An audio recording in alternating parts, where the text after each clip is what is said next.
বাংলাদেশে যে কোনো ফর্মে আওয়ামী লীগ রাজনীতি করার কোনো সুযোগ নাই। আওয়ামী লীগের রাজনৈতিক কার্যক্রম নিষিদ্ধ হয়েছে। আওয়ামী লীগকে দল হিসেবে তাদের মার্কা, তাদের নিবন্ধন আইনগত প্রক্রিয়ায় নিষিদ্ধ করতে হবে। এই জোড়াতালির মধ্য দিয়ে এই সংবিধান একটার পর একটা রক্তের ইভেন্ট উপহার দিয়েছে। এর বেশি কিছু আমরা পাই নাই। আমরা চাই না আরেকটা 24 আসুক।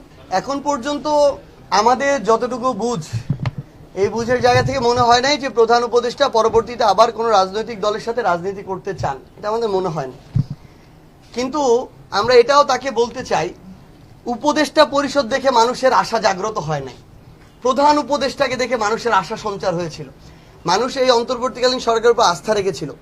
সো বাকিদের সাথে তার দায়িত্বে তুলনা করলে হবে না, তার দায়িত্ব অনেক বেশি এবং তার দায়িত্ব নির্বাচন দিয়ে চলে যাওয়ার মধ্যে সীমাবদ্ধ না। এটা একজন উপদেষ্টা চিন্তা করতে পারে, প্রধান উপদেষ্টা কোনোদিনও চিন্তা করতে পারে না।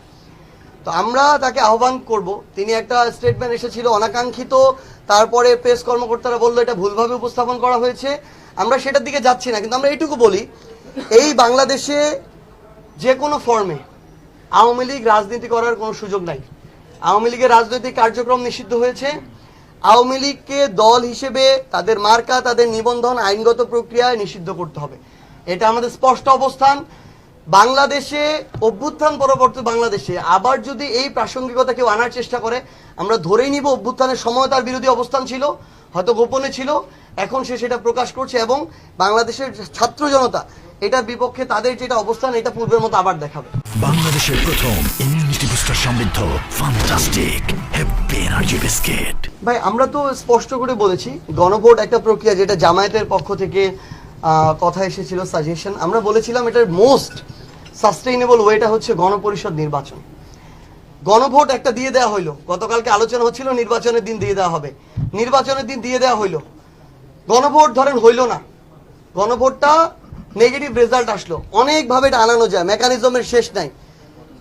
যদি আনানো হয় এটা, তখন তার মানে কি বাংলাদেশের মানুষ এটা সংস্কারটা চাইতেছে না? এক। দ্বিতীয়ত, ধরেন এটা পজিটিভ হইলো, রাজনৈতিক দল জাস্ট একটা ম্যান্ডেট পাইলো যে এটা পজিটিভ, উনি এটা বাস্তবায়ন করলো না। উনি বললো আমার তো এখানে গুরুত্বপূর্ণ জায়গায় নোট অফ ডিসেন্ট ছিল, আমি তো এটাতে একমত হই নাই, সো আমি এটা পালন করতে বাধ্য না, আমি বাকিগুলো করে দিতেছি, তাহলে তো হইল না। সো এটার বেস্ট সাস্টেইনেবল ওয়ে হচ্ছে গণপরিষদ নির্বাচন, যেখানে এই জোড়াতালি দেয়া বিগত 54 বছরের যে সংবিধান, আধিপত্যবাদ চেপে বসা যে সংবিধান, বাকশালী চিন্তা ভাবনার বহিঃপ্রকাশ ঘটানো যে সংবিধান, আমরা মনে করি এই জোড়াতালির মধ্য দিয়ে এই সংবিধান একটার পর একটা রক্তের ইভেন্ট উপহার দিয়েছে। এর বেশি কিছু আমরা পাই নাই।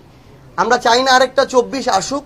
এই জন্য আমরা চাই এই সংবিধানটাকে বর্তমান বাংলাদেশের সামগ্রিক প্রেক্ষাপট, জনগণের চাওয়া পাওয়া সবকিছুর উপরে ভিত্তি করে এই যে সংবিধানটা, আমাদের এই সংবিধানটাকে নতুন করে আরেকটা নতুন গণপরিষদের মাধ্যমে লেখা হোক, যে সংবিধান বাংলাদেশকে, বাংলাদেশের মানুষকে ধারণ করবে। অনেক ধন্যবাদ। আসসালামু আলাইকুম।